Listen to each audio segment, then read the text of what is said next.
Hello and welcome people back to more of Berserk. Hi.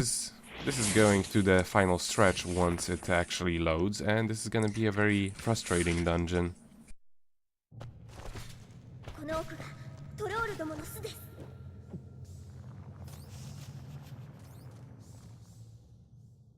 ファルネーゼさん、キャスカさん。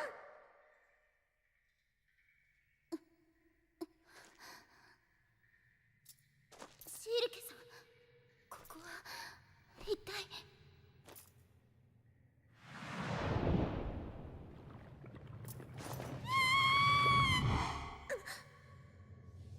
どうした？ファルネーゼさんのオドが突然乱れて、とにかく急ぎましょう。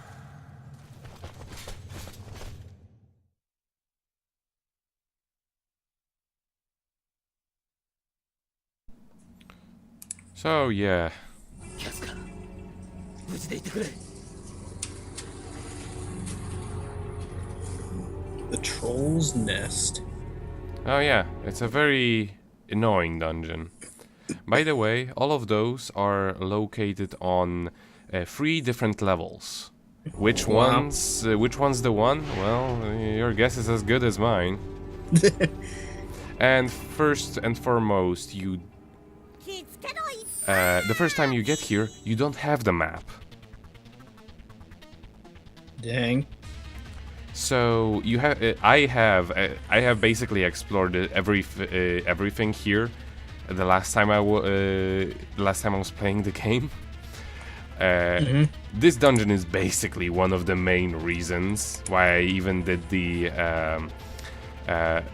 I even went through the whole New Game Plus, even though it was only on easy.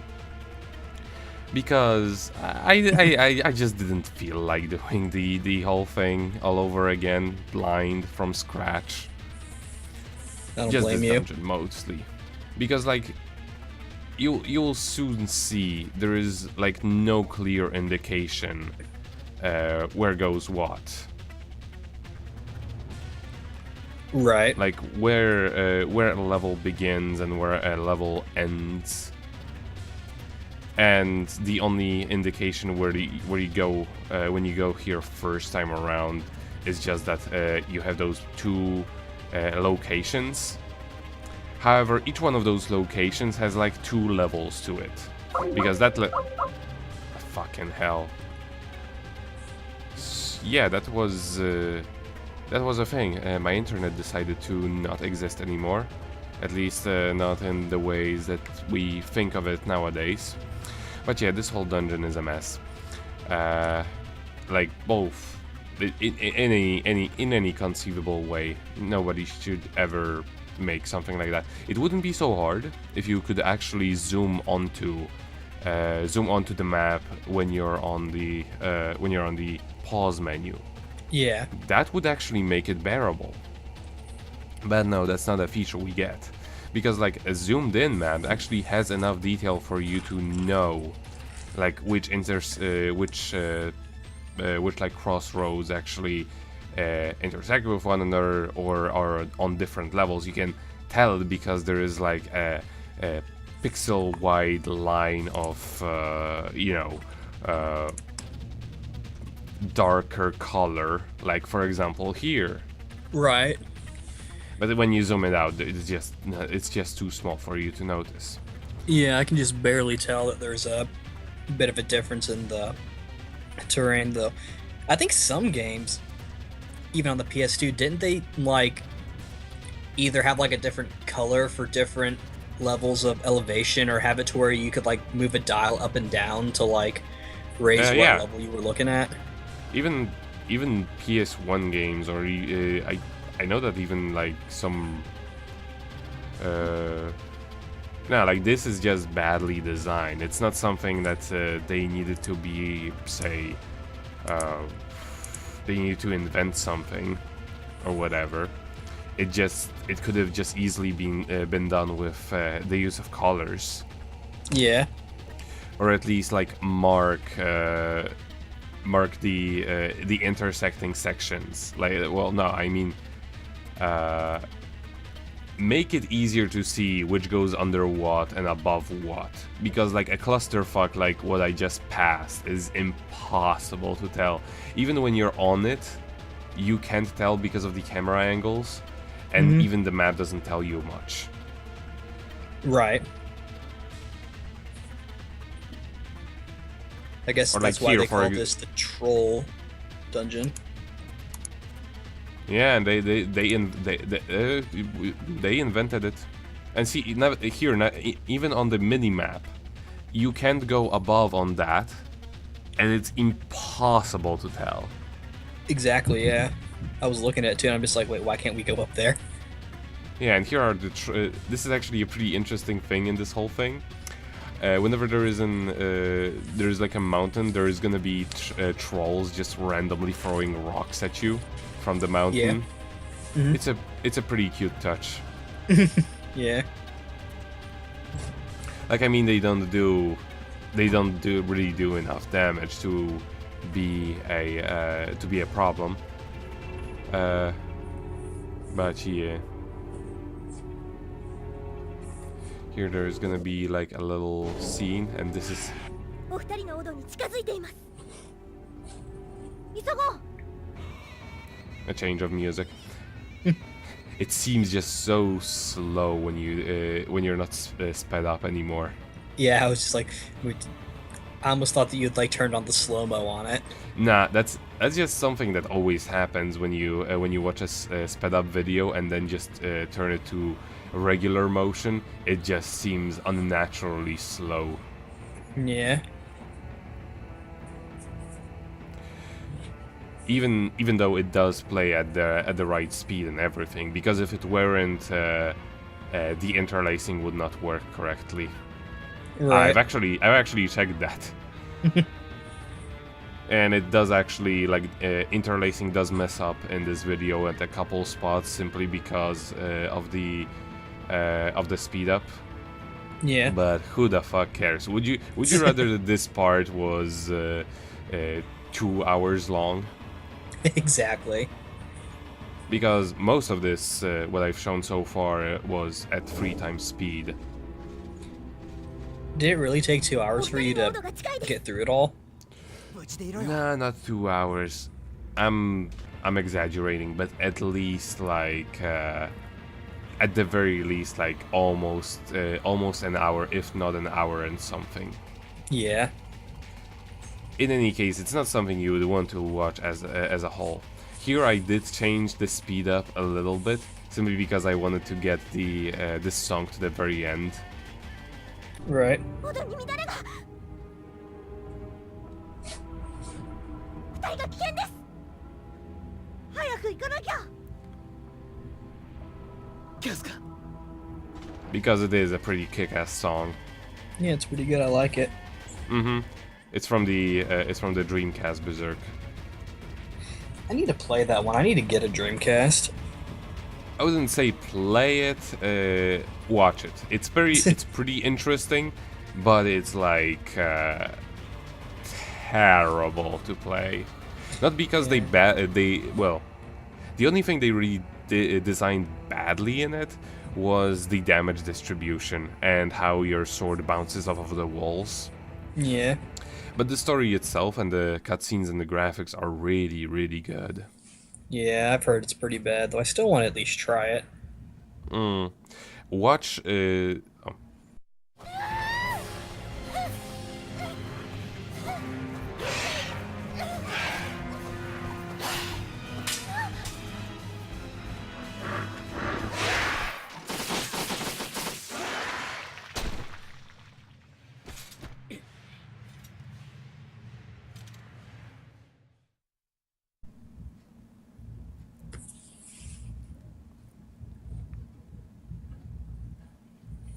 無事かはい。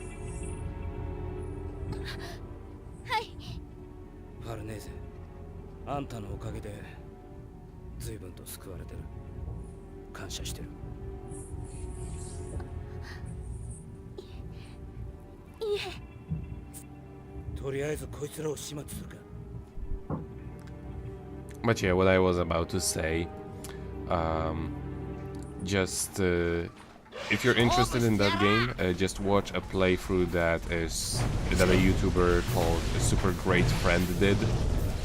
It's basically like absolute flawless video quality because he used a VGA to HDMI scaler for the Dreamcast footage. Yeah. And also he fills in a lot on the overall plot and everything. It's it's very from what I remember, it was a text LP. But like, yeah, I definitely recommend checking it out for the story, even if it's like a completely unrelated to the overall arc, Yeah. like the overall story of Berserk. Yeah, it's still interesting, and the voice acting is very good for like 1999. Definitely. Yeah. And the in-engine graphics, the in-engine cutscenes that they did are like way better than the ones they have in this one. I mean, the in-engine. I mean, the FMVs in this game are fantastic, but like the the Dreamcast one just did not use FMVs, period, or at least not in the sense of. It did not use FMVs in the sense of pre-CG graphics. It did use FMVs in form of like still images. Right. Overall, like from technical standpoint, it was well designed. So to say, like the graphics were good, and the frame rate never went down, or at least I didn't notice it going down. But it was done badly in terms of like balancing, because you do have your gigantic sword, but your gigantic sword doesn't seem to be doing that much damage. Right. And the weirdest part is they actually did fix that in a way, but it's only in like a challenge mode or something like that, something that you unlock after you beat the game. Yeah. Which essentially makes it so that your sword does. That your sword basically behaves like it does in this game. Most of your swings will result in one-hit kills because it is a gigantic piece of steel.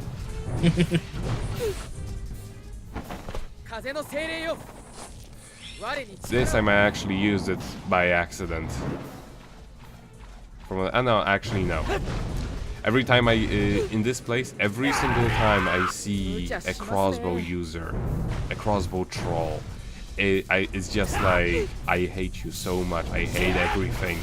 The crossbow trolls are the worst. Yeah.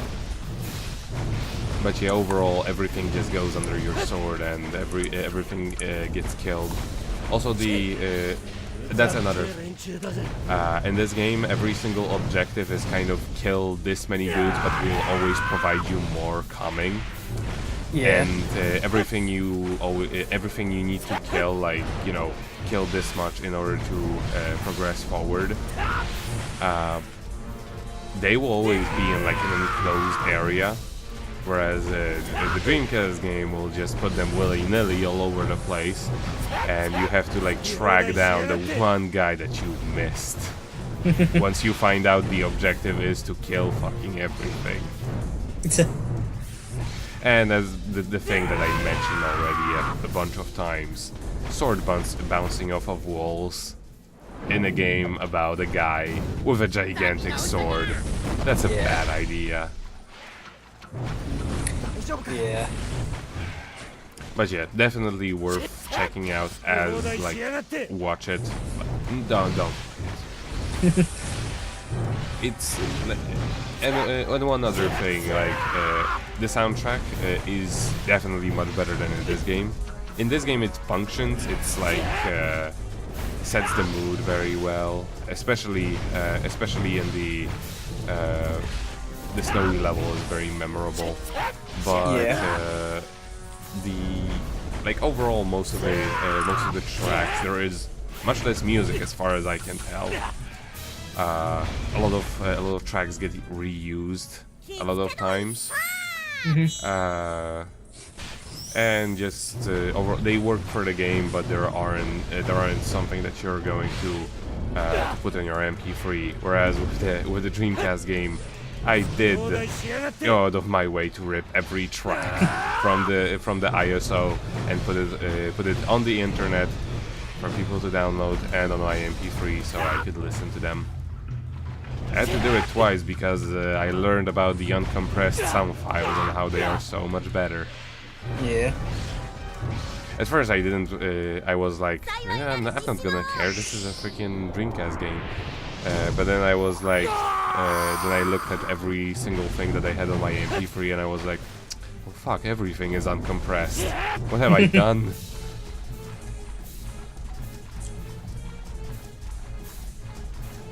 Oh yeah, there is this one last guy that I need to kill. Of course we're going to do this in the most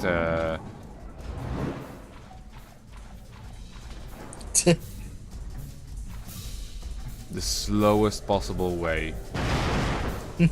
Most anticlimactically as I can. I'm still not buying this. I'm not buying it either.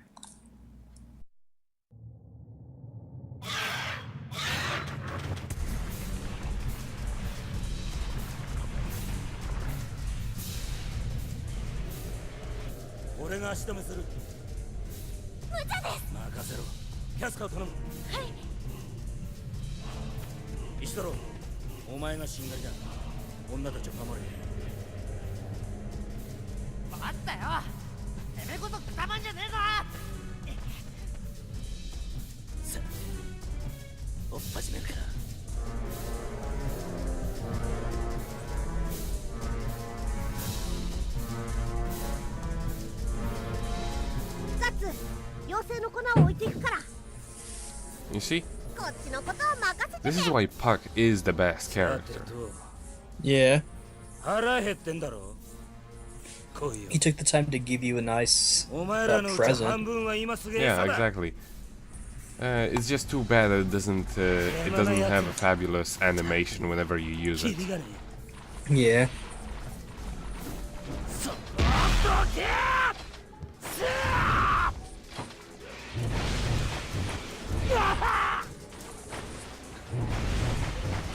But yeah, this time around, I think there's just more. I don't think there's much more variation. It just. I think they add more, one or two more kinds of trolls. Yeah. This time around, but you know, they still all die. I mean, yeah, this game is on easy. It would be much more. It would be much more difficult if I had it at least on normal. But to be honest, that you can blame me for that last map.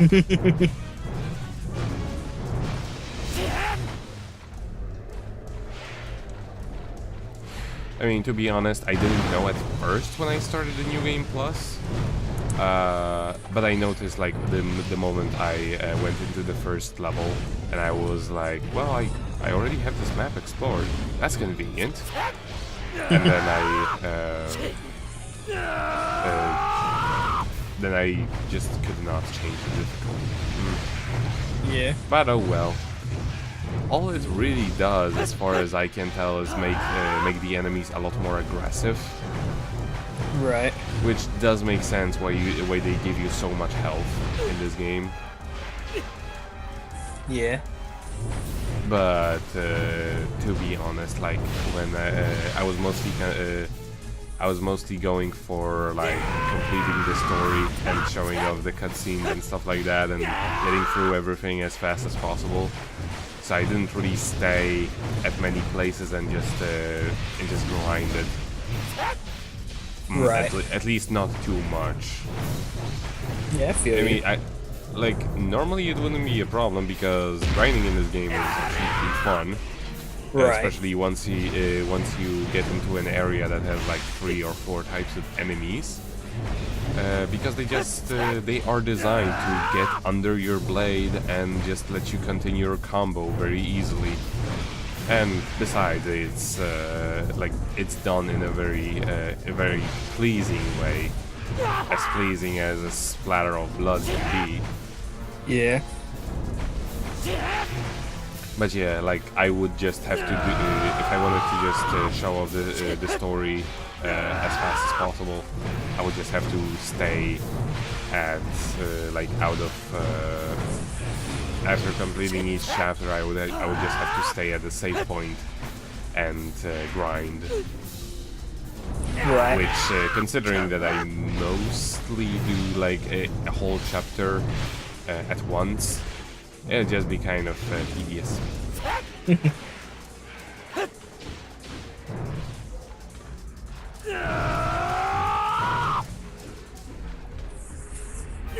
But yeah, also with this game, I discovered, well,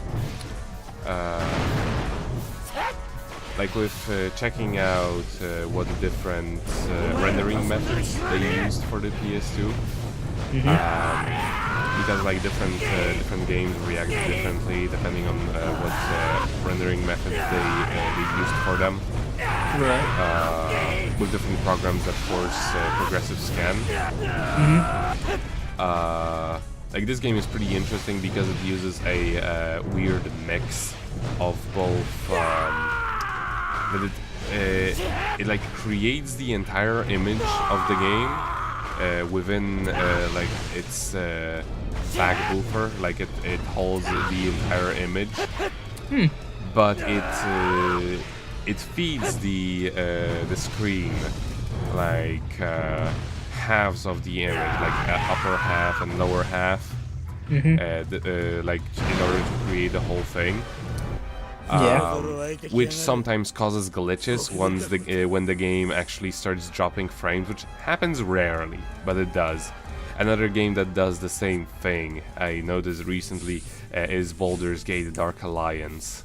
Yeah. Which, yeah, go on. I was just saying, yeah.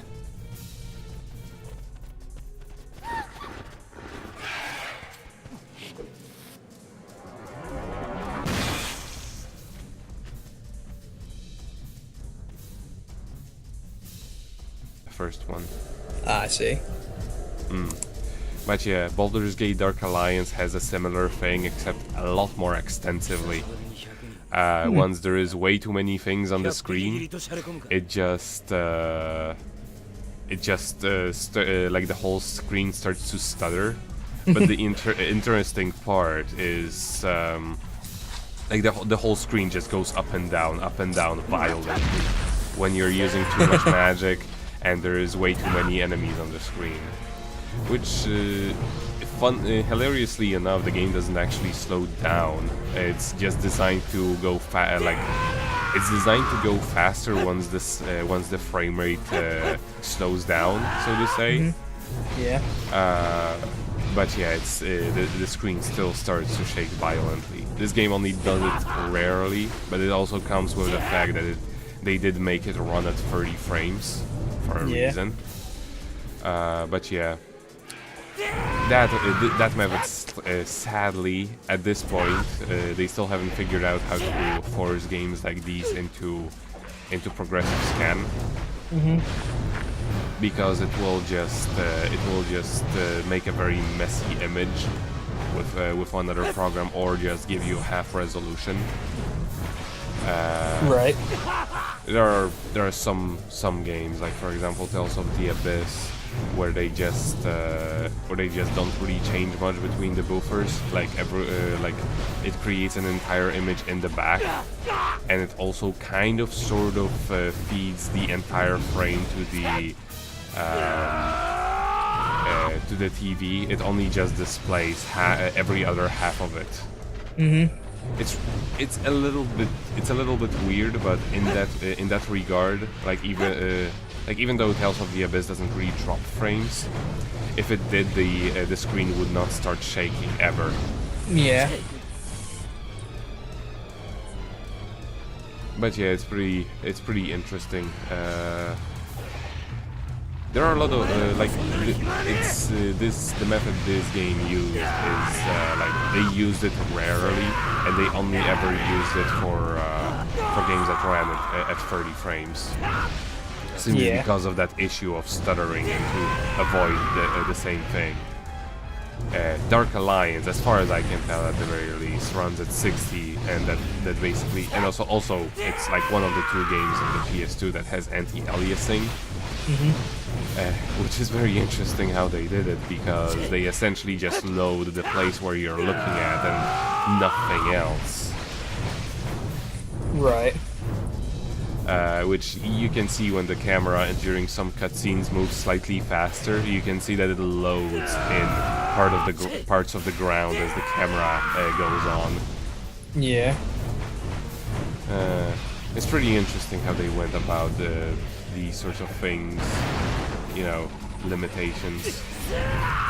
Yeah, it gives them a chance to try and come up with some creative ideas.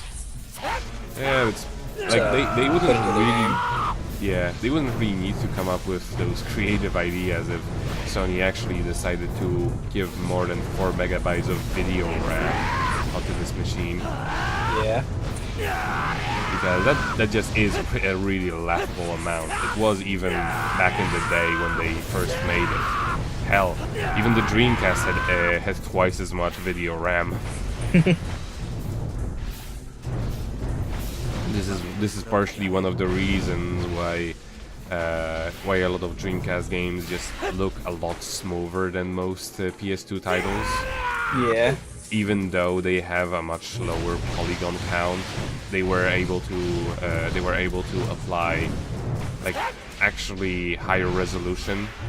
Like they would use super sampling as opposed to some weird edge-based anti-aliasing like they do on the PS2, if they ever do it. Yeah. Super sampling, by the way, means just that they rendered the game internally at much higher resolution than the output. I And see. the output was. It's pretty. It's the most effective, but also it's the simplest, most effective, but also the most like hardware-consuming method of doing that. Yeah. I can imagine if they're making it a really high thing to start off Yeah, with. exactly. Especially like the PS2 even had to go as far as to reduce actual resolution of games in order to even be able to make them. Like for example, this one is much thin. Like the actual resolution is much thinner than it actually appears as.